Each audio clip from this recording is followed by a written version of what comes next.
give me more vampires. It is one of my favorite things to read about in romantasy, and so this whole week, that's all I'm going to be doing. I'm going to be looking for some more 5-star reads and reading vampire romantasy books. I feel like I've been in a big slump recently, and so I was thinking, what is something that I love? And it's vampires. It's the season, and I just feel like this is going to give me some wins. Some of my favorite books, like Serpent and the Wings of Night, involve vampires, so I just know this is going to hit right this week. I am going to be loosely participating in Vampathon, which is hosted by Jody. I will leave all of the information for that down below. There is a bingo board, and we're just going to be seeing how many of these prompts we can hit with all of the vampire books that I plan to read this week. First up on the docket for sure is going to be A Duel with a Vampire Lord by Elise Kova. This is part of her Married to Magic series, and I know that I like her writing style. I have read her Air Awakens series and really enjoyed it, so I'm excited to read more from this author. Then we potentially have Mistress of Lies. This is the Illumicrate edition, which is absolutely stunning, but I have heard not very good things about this book, so that's why I say tentatively, because I just don't know that I want to read this and then potentially have to unhaul this beautiful copy if I don't like it, but it does involve blood magic. We also have Blood and Brujas as a possibility. I know this is a different take on vampire lore that I've heard amazing things about.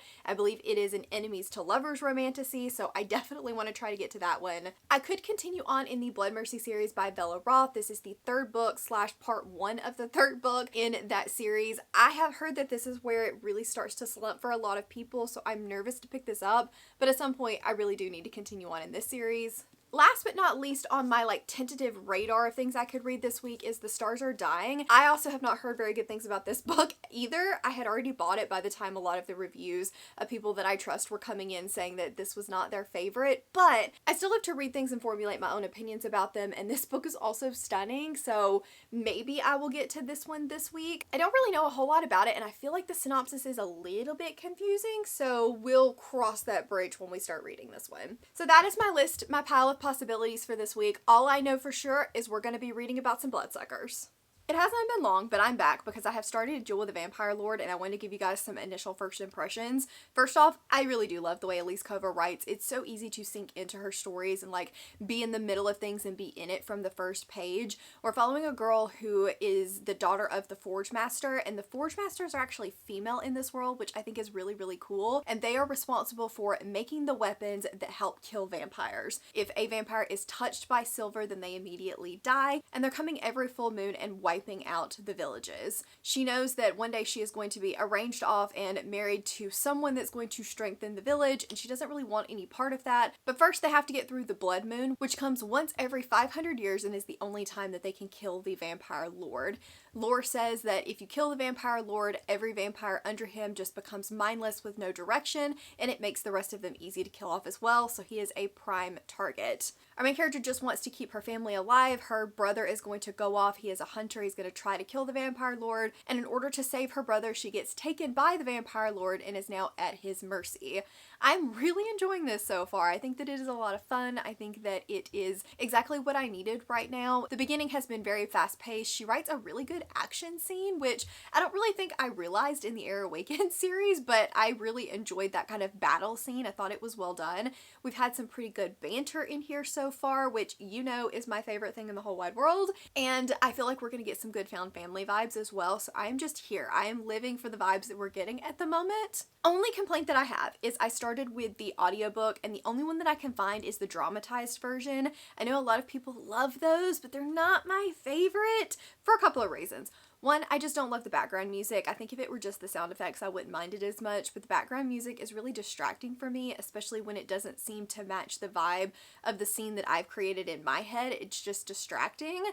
On top of that, I tend to listen to my books relatively quickly. I find that slowing them down keeps me from paying attention because it's slower than my brain's actually processing the words, if that makes sense. It's just what I've trained my brain to do. But speeding up a dramatized version really is worse than Chipmunks. It just doesn't really flow very well because it's not intended to be sped up to that speed. So I find it just not as good and enjoyable of a listening experience. So I'm going to be reading the ebook on Patreon Sprints tonight, and I am excited to get back into it. Okay, I made it halfway into Jewel the Vampire Lord and I'm still really enjoying this. I think it hit a little bit of a lull somewhere between 30 and 50%, but things are starting to pick up again and I really like where we're headed right now. We're trying to break some kind of curse and I think she's doing a really good job making sure that you kind of understand the world building. This is technically the third book in the Married to Magic series, and while they don't have like overarching plots, it doesn't seem like, the world building I think is a thread that remains the same because we've talked about the elves and things like that, which is the first book in the Married to Magic series, and I do think she is doing a good job making sure that that world building is being woven into the third book, not assuming that I've read the first book.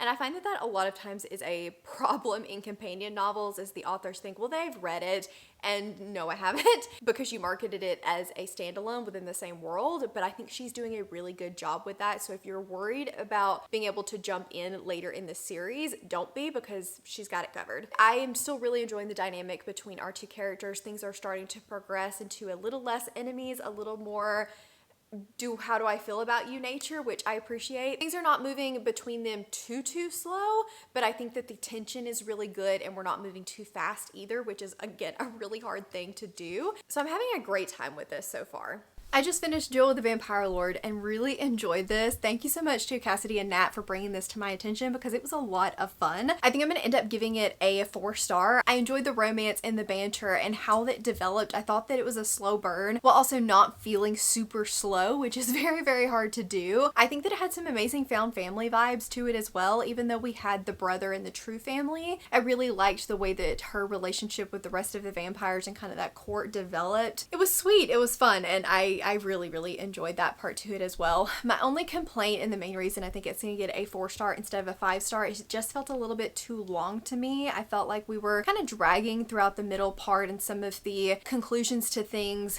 were taking a little bit too long to get to, and so I wish that it had been cut down just a little bit. It was 540 pages and it really didn't need to be that. It could have probably been like more 450 pages or something like that. But overall, I really like Elise Kova's writing style. I'm glad to know that I love her adult works as well, and I will definitely be reading more from her and more from the Married to Magic series in the future. Now I just honestly have no idea what I want to read next. I'm thinking either Blood Orange by Karina Holly or The Stars Are Dying because I really need an audiobook. I'm about to start packing the Patreon stickers for the month of October, so I want to be able to listen to something while I do that, but neither one of those have like Amazon Whisper Sync, which is my kind of cheating way to get cheaper audiobooks, where if you download the Kindle book, you can get the audiobook for a discounted price. So I may end up having to use a credit, which I don't want to do because I can't get either one of them at the library or on Everand either. So I may be using a credit. I don't know which one, so I might poll the patrons and see what they think because I cannot choose. I'm being very indecisive. So it's been a few minutes and I put up a poll on Patreon and they are pretty much unanimously wanting me to read The Stars Are Dying, which I'm not surprised by because the reviews are very mixed. Brie recently read it, scared me away from it because I don't think that she loved it. I'm scared of it, but they're all also very scared of it and want to know if they should buy this pretty edition, which I bought prior to realizing that all of the reviews for the traditionally published edition were not great. So we are going to give this one a try. I'm about to go download the audiobook and then we're going to pack some bookmarks. Macmillan Hall presents The Stars Are Dying by Chloe C. Miranda. Read for you by Jackie Primer and Gordon King.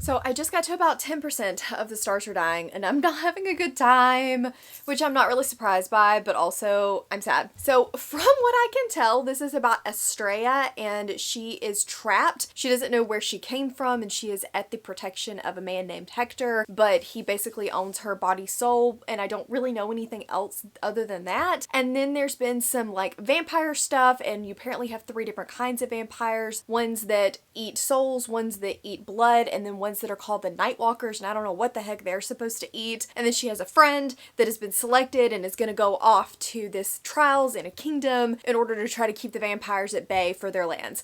It's very all over the place, and I don't feel like the author really knows exactly what she's trying to do, what she's wanting to pinpoint, how she's wanting to bring the world to life, because we've had like 15 different scenes so far and none of them seem to flow together very well. We're just jumping around and I'm like, what is even going on right now? What are we even trying to do? And I'm not really loving it. I just don't feel like I'm getting a grasp on any particular character. I don't feel like I have a really solid handle on the world building either, and so I need something, or the plot. I need something that I can hang on to and try to enjoy, because right now it just kind of feels all over the place. I have very sad news to report that I am probably going to be DNFing The Stars Are Dying. I think this book is gorgeous. Like, this hardcover is stunning, and that's about all it has going for it. This is just not it. I haven't really seen any good reviews on this, and I'm starting to understand why. Not only did the beginning feel like it moves at breakneck speed and nothing is being really explained or expanded upon, and the author doesn't really seem to know what she wants to do with the story, then when we finally settle down a little bit, it just gets really boring, and we're just kind of wandering around talking about things.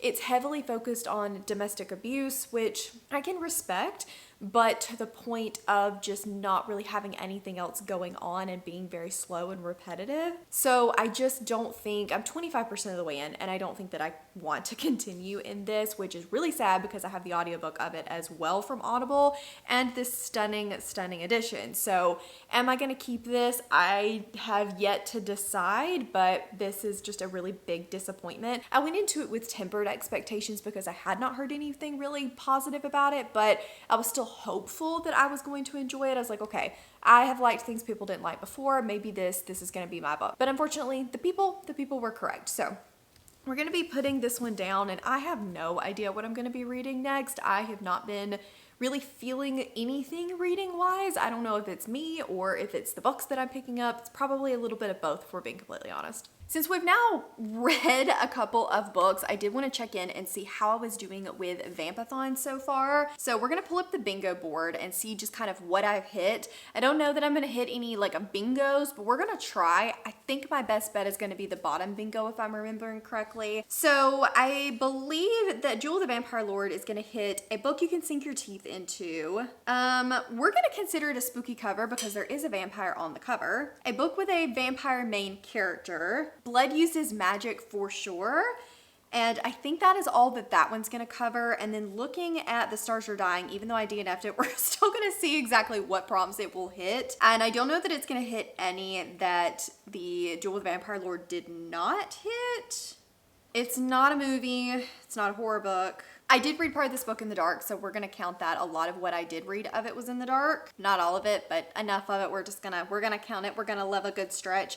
And I think that's it. So hopefully when I've read some more, we'll hit a few more prompts, because right now we are not getting any of the bingos. So I had grand plans when I started this video. I had a TBR all made out. I knew what I was gonna read. I was like, I got this. And I was actually pretty excited about my reads. But unfortunately, things have just not been hitting the way that I want them to. And so I'm gonna go rogue. I have gone on Instagram, just kind of looked around to see what vampire books maybe I didn't know about. So maybe I can find something new and exciting, because a lot of the ones that were on my radar at the moment are just not hitting the way that I want them to. So I scrolled through Sav's books Instagram and I found a couple of different options. I will leave her Instagram linked down for you guys for you to check out, because I love her stuff. She does all of the tropes like on the book cover, so it's really easy to just scroll through her page and find the types of books that you want. So I think I'm just going to try a chapter of a bunch of different books and we're going to see what sticks. The first one that I did try last night was Blood Orange, which was originally on my TBR. And I think this book is something that I could enjoy. It's just not what I want to read right now.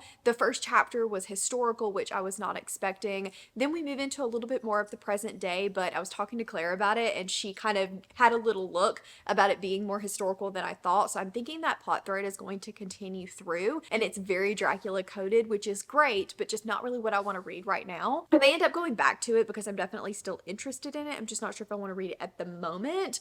So we're going to try a chapter of Blood and Brujas, which I already said that I wanted to read. There were a couple of others that I was interested in, so I'm just going to start reading through those and see what ends up catching my attention, because right now I'm really struggling to have anything catch my attention.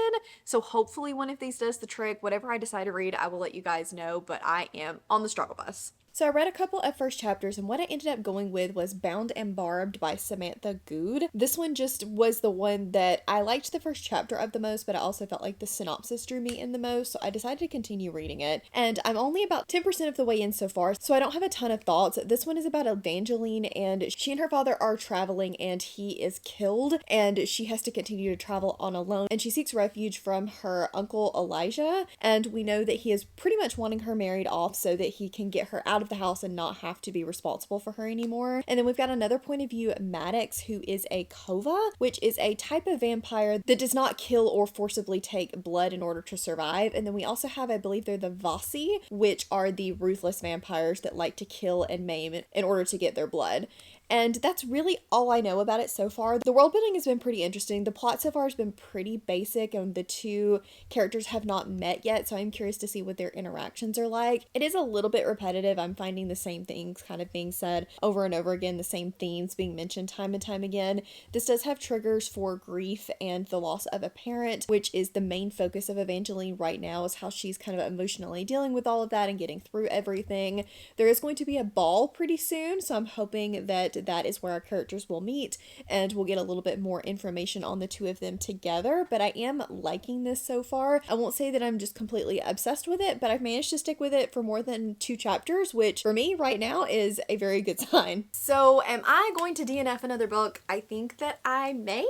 I'm considering putting down Bonded and Barbed. Yeah, that title just gets me every time, because I'm about 30% of the way in and I just don't care. Nothing is happening in this book. Even from the beginning that I was relatively intrigued and interested, it still felt like it was moving at a snail's pace, and nothing fantasy has really happened. We're not getting any more information into the lore, and we're basically just talking about how they're mates, and I'm kind of over the mate thing, honestly. I just don't find it to be as intriguing, and I want more vampires and less fae, and this feels like fae, not vampires. So I think I'm gonna put this one down too, and what I'm gonna pick up next, I do not know, but I really, really, really need a win. So I'll get back to you once I figure it out, and so sorry for DNFing another book. Sometimes you just gotta do what you gotta do. Alright, so I'm about 25-30% into the Scarlet Veil. I have to give a shout out to Cassidy for reminding me that this book existed, because I had been slumping so hard and not able to get through any books, but now I'm actually 30% into a book and enjoying it and not wanting to DNF it, so thank you for telling me to pick this one up. A YA is just a fast-paced, fun read is exactly, I think, what I needed right now. I will preface this by saying I was aware that this is like a companion series to the Serpent and Dove series. It's in the same world. My understanding was you did not have to have read that series in order to pick up this one to follow the plot, and overall I do think that is true. I think that it's not really hindering me in understanding the plot and understanding what is going on within this book to have not read Serpent and Dove. What I will say though is that I definitely feel like I'm missing a lot of background information. She's hinting at it and I'm getting just enough information to like understand and continue on in the story, but I definitely feel like I am missing some background info, some things that drastically impacted the character obviously happened in that series, and it just feels like I was almost started in the middle of the 4th or 5th chapter.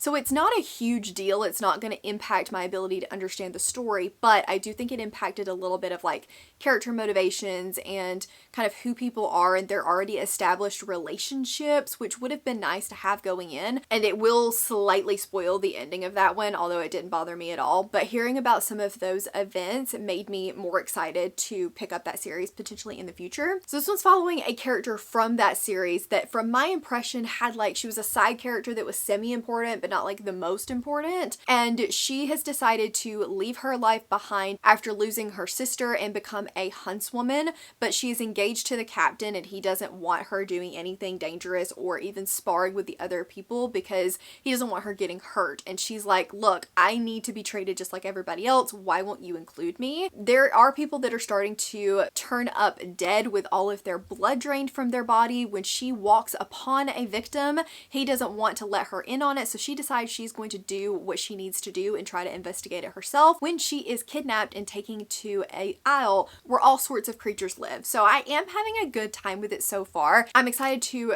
continue reading it tonight on sprints.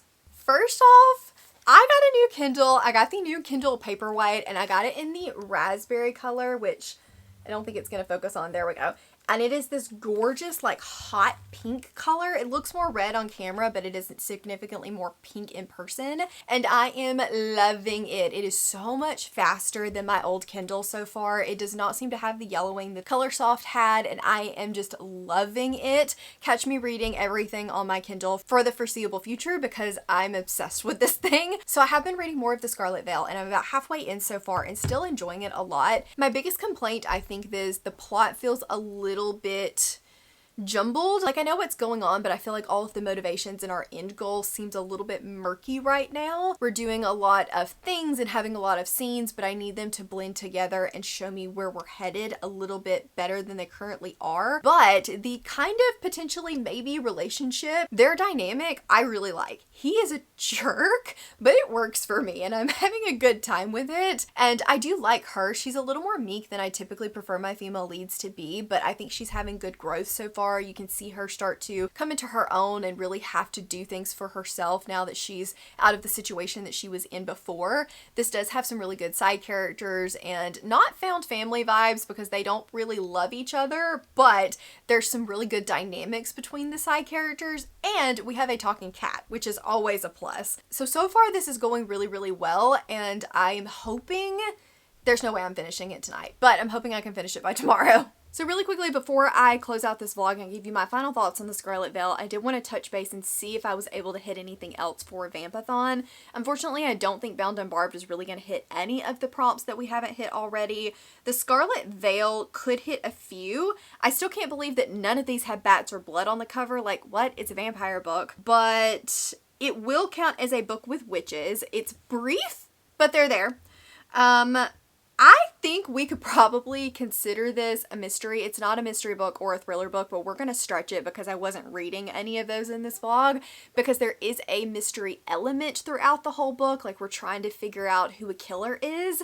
So I think that can count for that. And I think that's it. We did not read a Dark Academia setting. I was planning to hit that one with Blood Orange, but decided not to pick that one up. So in the end, we did not manage to get any bingos, but we did our best. I got roughly half the board cleared, so we're gonna call that a win. I liked seeing what the prompts were, even if I couldn't manage to hit them all. Now that we have talked about that, let's talk about my final thoughts on the Scarlet Veil. I did enjoy this one a lot. I think that it was just exactly what I needed in the moment. It was fun, it was fast paced for the most part, and just the young adult kind of vibes and writing style was really something I could sink into. I love their relationship. It's very slow burn, and I think that their banter and kind of their snipes at one another were a lot of fun. It's something I had been missing in my previous books. I won't say it's as strong as some of the books that I have read, like Powerless. It's not that kind of banter, but it is really good banter when it's there. I do wish there had been a little bit more of Mikhail, especially in the beginning half of the story, but he comes on a lot stronger in the second half, which I thoroughly enjoyed. This book is a little bit too long in my opinion, so that's the main thing that I think is going to make it come down at least a star for me, as I just felt like it kind of went on for a while even when it didn't need to. The plot did start to tighten up as we got into the second half, so I was happy with that. I will reiterate that I don't think you have to have read Serpent and Dove in order to be able to follow this story. I had not, and I don't feel like I missed anything plot-wise. I do still feel like I did miss a little bit of background information, and background information that is pertinent to our character's development. So it's something to kind of be aware of. This also will kind of spoil the ending of Serpent and Dove. Again, it's not significant enough that it bothered me at all, but if it bothers you, if you know that's something you can't stand, then maybe try reading that series before this one. But again, it wasn't significant enough for me that I feel like I wouldn't read Serpent and Dove at this point. As a matter of fact, it actually made me more intrigued to read that. So overall, I think that this was a resounding success considering I hadn't made it through 30% of a book before I started reading this one. But that is a wrap on the vampire vlog. Did I get as many wins as I was expecting to? No. But I did read two very solid books, which I think are going to cancel out the two not so solid books. books. Let me know if you have any recommendations for me down in the comments below, because I apparently really need them. If you want to check out some other spooky adjacent vlogs, I will leave one up here for you guys. If you just want to let me know that you were here and hanging out, leave me a vampire emoji down in the comments below. I will also leave down in the description box below some other amazing vampire vlogs that helped inspire this one. As always, I hope you guys have a fantastic day, and I will see you in the next one. Bye!